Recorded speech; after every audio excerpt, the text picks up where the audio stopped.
하나님의 말씀 구약성경 시편 150편 말씀입니다. 시편 150편 말씀 교독하도록 합니다. 할렐루야. 그의 성소에서 하나님을 찬양하며 그의 권능의 궁창에서 그를 찬양할지어다. 그의 능하신 행동을 찬양하며 그의 지극히 위대하심을 따라 찬양할지어다. 나팔 소리로 찬양하며 비파와 수금으로 찬양할지어다. 소고치며 춤추며 찬양하며 현악과 퉁소로 찬양할지어다. 큰 소리 나는 제금으로 찬양하며 높은 소리 나는 제금으로 찬양할지어다. 호흡이 있는 자마다 여호와를 찬양할지어다. 할렐루야.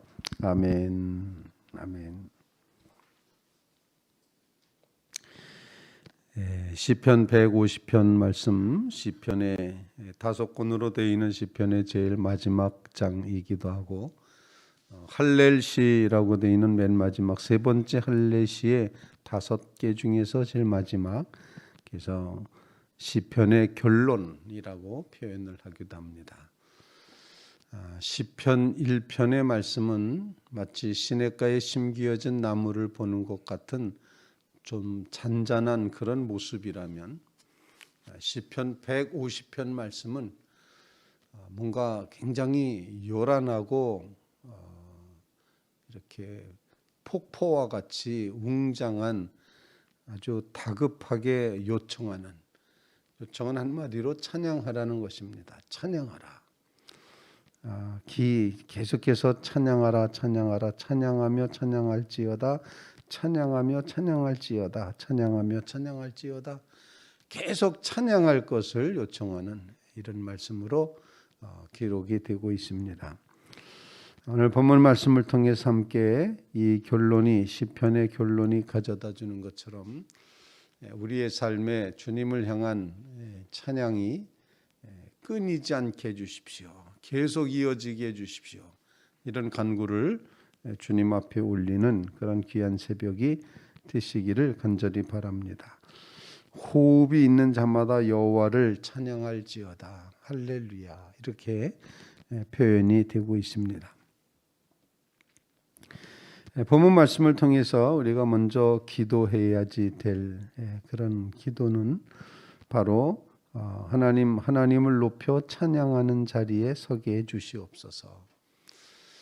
찬양한다, 경배한다, 이런 이제 단어들을 많이 쓰고 있는데, 본문에 찬양한다고 하는 것은 하나님을 높여서 노래하는 것을 찬양한다, 이렇게 표현합니다.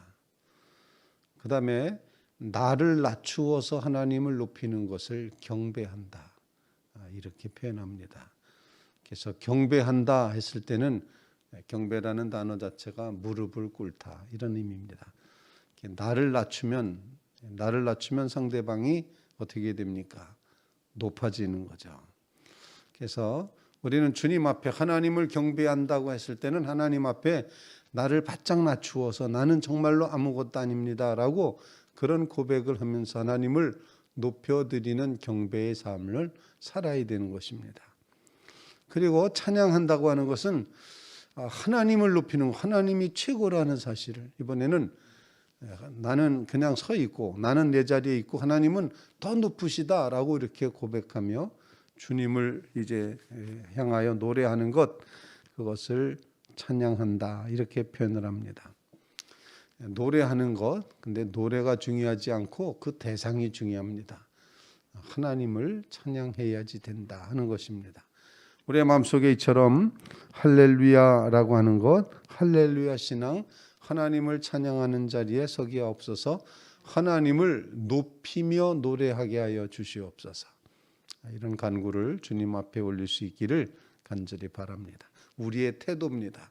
우리의 태도는 하나님을 높여야 되고 나 자신은 낮춰야 되고, 그렇게 노래할 때 하나님을 찬양하는 것이 되고 하나님을 경배하는 것이 된다. 하나님을 높여 예배하고 하나님을 높여 찬양하는 자리에 늘 서게 해 주시옵소서. 나의 호흡이 다하는 동안에, 다할 때까지 호흡이 있는 자마다 여호와를 찬양하라 하셨으니, 그렇게 찬양하는 삶이 되게 해 주시옵소서. 삶의 질고와 어려움과 고난과 환난이 닥쳐올 때도 해결할 수 있는 방법은 하나님을 찬양하는 것입니다. 뭐 기분이 좋아야 찬양이 나오지 않습니까? 라고 그렇게 말할 수 있지만, 그러나 반대로 찬양하면 하나님께서 문제를 해결해 주시고 기분이 좋아지게 됩니다. 놀랍지 않습니까? 기분 좋아야지만 찬양할 수 있다. 노래할 맛이 나야 노래하지 이렇게 말하지만, 그러나 노래하면 노래할 맛이 나옵니다. 찬양하면 찬양할 그 뜨거운 마음이 생기게 된다는 것입니다. 그래서 찬양에는 어떤 권능이 있습니다. 능력이 있습니다. 찬양에는 힘이 있습니다. 찬양에는 마귀도 꼼짝 못합니다.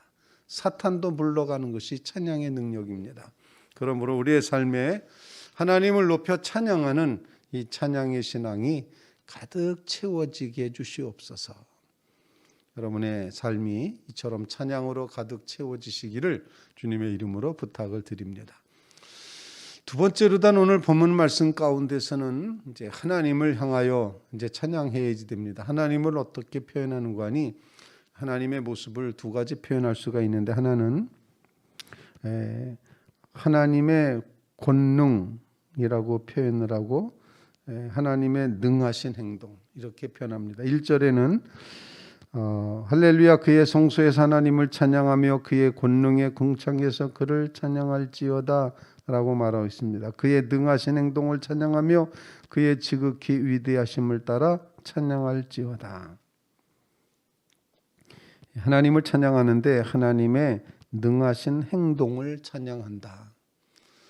하나님의 능하신 행동, 우리를 구원해 내시고 애굽에서 이제 탈출시키시고 홍해를 가르시고 광야를 건너게 하시고 요단을 건너게 하시고 10가지 재앙을 바로에게 내리시고 하나님이 행하신 이 모든 일들, 광야에서 이제 정말 길을 내시고 반석을 쳐서 물이 나게 하시고 만나와 미추라기를 먹이시고 가나안 땅의 실족들을 다 물리치게 하시고 골리앗을 넘어뜨리게 하시고 하신 이 하나님의 능하신 모든 행동, 하나님의 능력, 이 하나님의 행동을 우리는 노래하며 찬양해야 됩니다. 이런 질문을 여러분 스스로에게 해보시기 바랍니다. 성도 여러분들, 하나님이 나에게 뭘 하셨습니까? 뭘 해주셨는가? 하나님이 하신 일, 그 하신 일에 대해서 우리가 높여 찬양하며 경배해야 된다 생각합니다. 나 같은 죄인을 예수 그리스도의 십자가의 보혈의 능력으로 구원하여 주시고 그 은혜를 깨닫게 하시고 정말 나 스스로는 도저히 구원받을 수 없는 완전히 타락한 이제 죄인을 주님의 십자가의 능력으로 이와 같은 일을 행해 주셨습니다. 하나님이 행하신 능하신 일을 찬양합니다. 감사합니다. 이런 고백을 꼭 간직하실 수 있기를 간절히 바랍니다. 찬양에는 하나님의 하신 일뿐만 아니라 하나님의 위대하심이라고 표현을 함으로써 하나님의 성품, 하나님의 모습, 하나님의 존재, 그걸 또 찬양을 해야 됩니다. 즉 하나님이 뭘 하셔서만 찬양하는 것이 아니라 하나님의 존재 자체를 기뻐하고 행복해하고 위대하다고 거룩하다고 정말 우리는 감히 근접할 수 없다고 이렇게 높이면서 하나님의 그 존재 자체에 대한 하나님의 품성과 하나님의 성품 자체에 대한 놀라운 깨달음과 함께 그 하나님을 찬양하며 경배해야지 된다는 것입니다. 배반한 백성을 배반하지 않으시고 끝까지 참으시는 인자하심이 영원하신 하나님, 선하심이 영원하신 하나님, 그 하나님을 높여 하나님은 찬양받기 합당하십니다. 늘 고백하며 하나님은 찬양받으실 자격이 차고도 넘칩니다. 이런 고백으로 주님을 향하는 하나님의 하신 일과 하나님의 품성을 찬양하며 나가는 믿음의 성도들 꼭 되시기를 주님의 이름으로 부탁을 드립니다. 여러분의 삶에 이와 같은 정말 찬양이 가득 채워져서 하나님의 행하신 일, 하나님의 성품 이것을 마음껏 찬양하며 할렐루야를 외치는 주의 성도들이 다 되시기를 주님의 이름으로 부탁을 드립니다. 어디서 찬양할 것인가, 어떤 악기로 찬양할 것인가, 이런 이제 질문을 가지고 본문을 읽으면은 어디서든지 찬양하라, 모든 악기로 찬양하라, 목소리를 다해 찬양하라, 호흡이 있으면 찬양하라. 하나님을 찬양하는 일은 전천후 찬양이 되어야 된다 하는 것입니다. 어디서든지 찬양을 해야 됩니다. 성소에서도 찬양해야 되고 궁창에서 우주에서도 찬양을 해야 됩니다. 그리고 나팔로도 찬양해야 되고 비파로도 찬양해야 되고 수금으로도 찬양을 해야 됩니다. 소고 작은 북을 치면서도 춤추어 찬양하며 현악과 통소로 찬양해야 됩니다. 높은 소리 나는 제금으로, 낮은 소리 나는 제금으로 찬양해야 된다. 여기서 제금이라는 것은 아마 탬버린 정도로 생각하시면 좋을 것 같습니다. 그리고 여기서 말하는 퉁소는 아마 현대 악기로 치면은 플룻 정도로 슬픔을 노래할 수 있는, 이제 소고를 북을 치는 건 뭔가 기쁘고 막 신나는 이런 모습이지만, 이렇게 퉁소와 같은 악기들은 뭔가 애절한 그런 표현을 할 수 있는 악기, 이렇게 표현할 수 있는데, 이 모든 것을 다해서 하나님을 찬양하라. 높은 소리로도 찬양하고 낮은 소리로도 찬양하고 기쁜 소리로도 찬양하고 슬픈 소리로도 찬양하라. 이렇게 표현을 하고 있습니다. 더 나아가서 우리는 춤추어 찬양하는 자리에 몸으로 찬양하라. 몸으로도 찬양하라. 이렇게 표현을 하고 있습니다. 여러분의 삶 속에 이처럼 어디서든지 주님을 찬양하고 모든 것을 총동원하여 하나님을 찬양하는, 그래서 이 시편의 결론은 온 세상이 다, 모든 것이 다 하나의 목적을 가지고 있습니다. 그건 바로 하나님을 향하여 찬양하는 것입니다. 만물이 다 하나님을 찬양합니다. 모든 사람이 다 하나님을 찬양합니다. 그래서 온 세상이 다 하나님을 향하여 집중하고 있는 모습을 우리에게 보여주면서, 그러므로 너희도 찬양하라, 호흡이 있는 자들아 하나님을 찬양하라, 이렇게 표현을 하고 있습니다. 오늘 본문 말씀에 나와 있는 이 찬양하며 찬양할지어다라는 찬양이라는 단어 자체가 할렐루로 되어 있습니다. 할렐루. 그의 성소에서 하나님을 할렐루하며 그의 권능의 궁창에서 그를 할렐루 할지어다. 여러분의 삶에 이렇게 쭉 읽어가면 할렐루야가 얼마나 많이 나오는지 모릅니다. 할렐루. 노래하는데 하나님을 높여 찬양하며 나가는 이 믿음의 고백, 온갖 모든 것을 다하여 하나님을 찬양하는, 정말 조건 없이 찬양하는, 장소를 불문하고 찬양하는, 악기를 불문하고 찬양하는, 오직 우리의 삶 전체가 하나님을 향한 찬양이 끊임없게 해 주시옵소서.